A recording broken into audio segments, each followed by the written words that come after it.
Estamos de volta com o Alerj Debate de hoje, falando sobre o meeting. Marco, no bloco anterior, nós encerramos aqui você falando sobre uma declaração do presidente da Fiat, e a gente falou como esse encontro foi importante em relação ao debate de valores. O deputado citou aqui debates filosóficos, experiências de vida que são passadas. Como é que você percebe isso? Você citou aqui em relação à discussão sobre educação, esse envolvimento de países, até de países que vivem guerras, problemas muito complicados, e a gente discute frequentemente a questão das relações de paz entre esses países. Como é que você percebe isso nessa discussão do meeting? Bom, tivemos vários encontros interessantes, sempre se procura tentar aprofundar esses temas, né? Como a urgência da educação, por exemplo. Tem vários encontros que tem como tema a educação e a dificuldade que é hoje educar os jovens.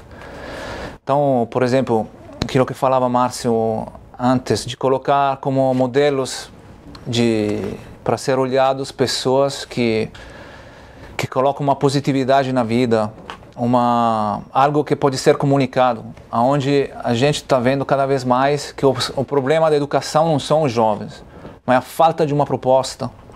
É a falta de propostas interessantes, falta de propostas que atraem atenção. E quando falta isso, os jovens procuram aquilo que pode dar mais reações, mais gás na vida. Então, esse tema sempre é debatido, sempre é enfrentado. E também do ponto de vista político, as políticas educacionais, também nas leis que precisam ser enfrentadas para melhorar também a educação.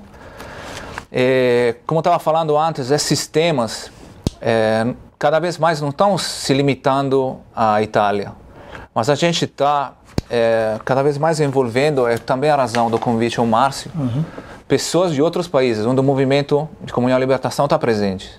Então, cada vez mais a gente quer fortalecer essa presença no evento, quer tentar fazer algo aqui também, convidando pessoas e desenvolvendo também esses debates.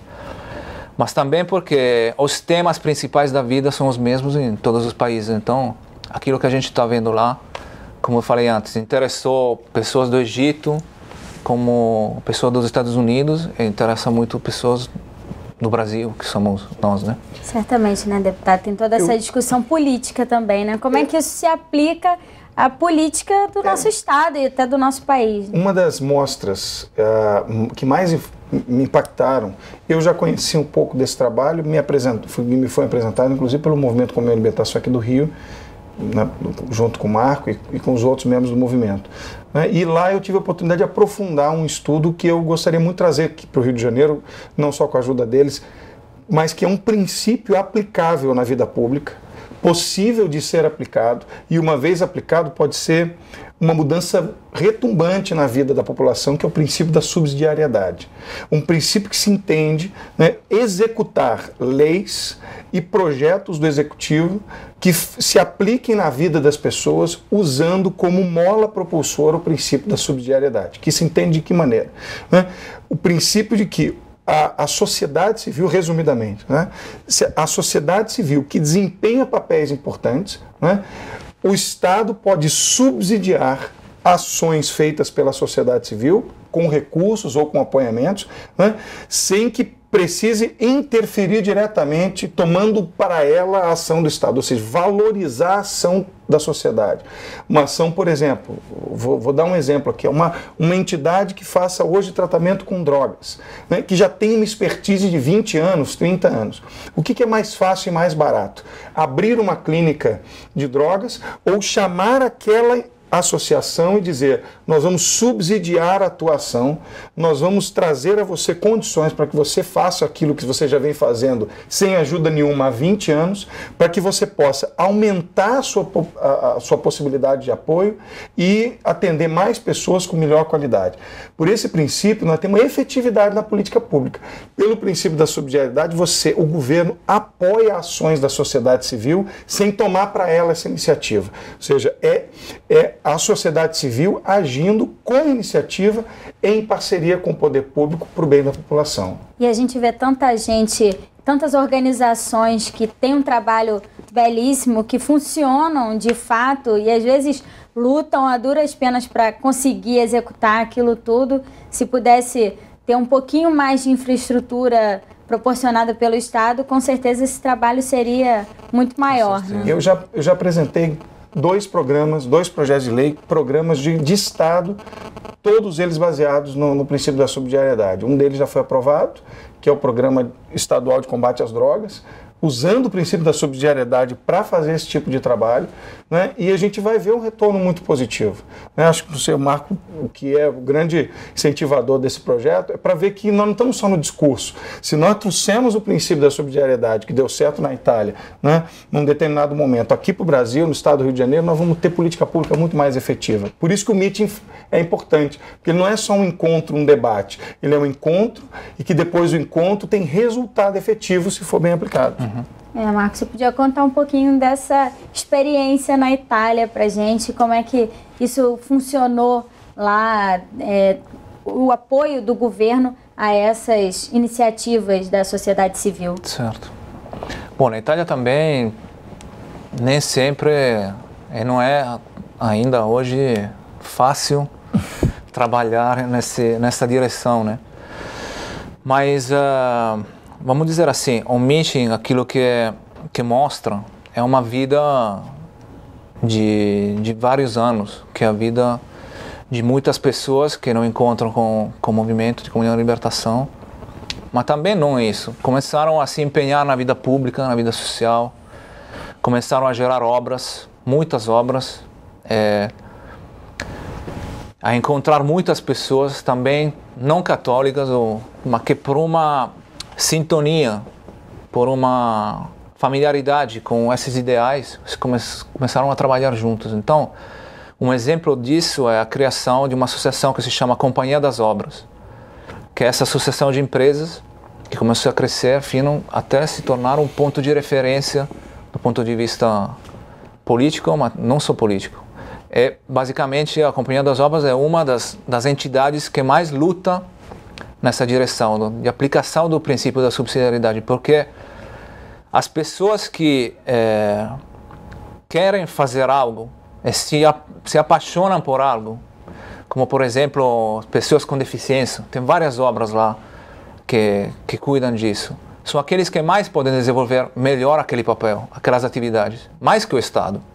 Então, favorecer que o Estado ajude essas entidades é a melhor forma de fazer crescer e de ajudar também as pessoas que precisam.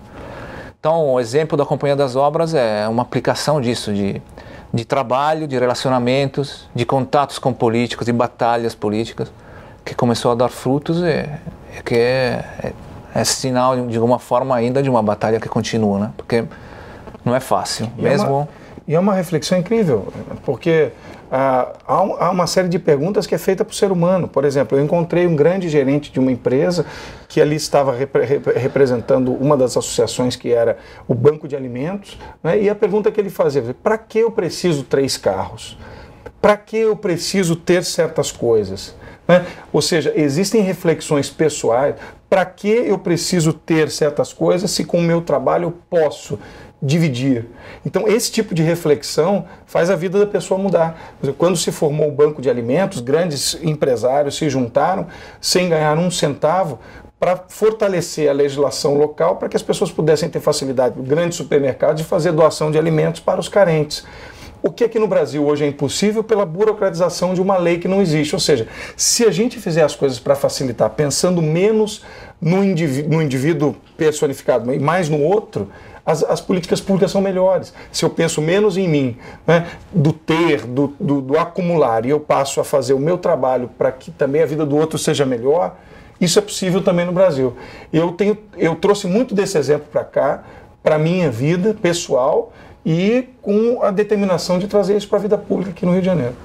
O Marco chegou a comentar em relação às pessoas que se apaixonam por uma causa, né, e desenvolvem um trabalho em relação aos deficientes físicos, às pessoas portadoras de alguma deficiência. O senhor é presidente da comissão que acompanha esses casos aqui na Alerj, e o senhor tem visto que várias organizações têm uma série de dificuldades para se manter.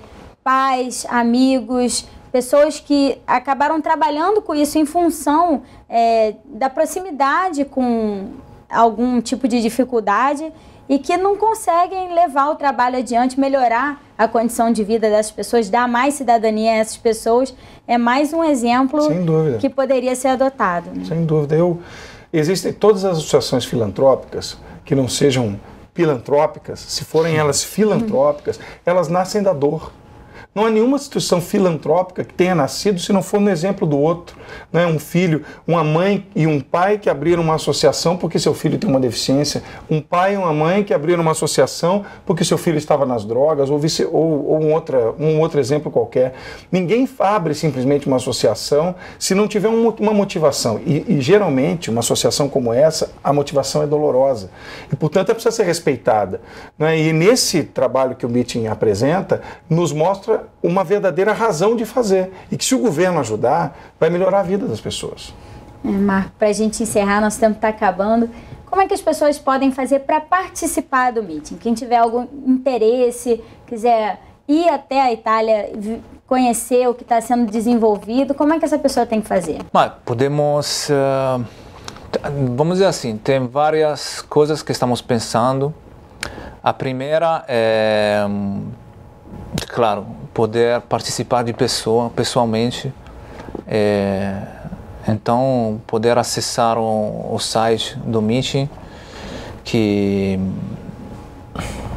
se podemos comunicar agora é www.meetingrimini.org. E aí mandar e-mail para nós para pedir as informações para poder participar.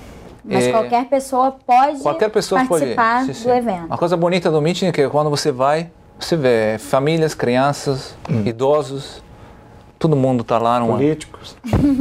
Políticos. A coisa impressionante, por exemplo, são 4.000 voluntários, são garotos universitários ou colegiais que ficam, por exemplo, nos estacionamentos, embaixo do sol, horas, mas sempre sorrindo para acolher as pessoas. Então, todo mundo pode participar. E aquilo que a gente quer fazer também é, como o Márcio falava, tem mostras muito interessantes que a gente quer levar para cá, traduzir, trazer para cá. E, em particular, para a Jornada Mundial da Juventude, que será em 2013, a gente está começando a conversar também com o arcebispo. A gente quer ver isso para poder fazer algo com o Meeting, a nossa experiência possa contribuir para trazer essas mostras tão bonitas, tão interessantes. Então, tem esse trabalho também que queremos desenvolver.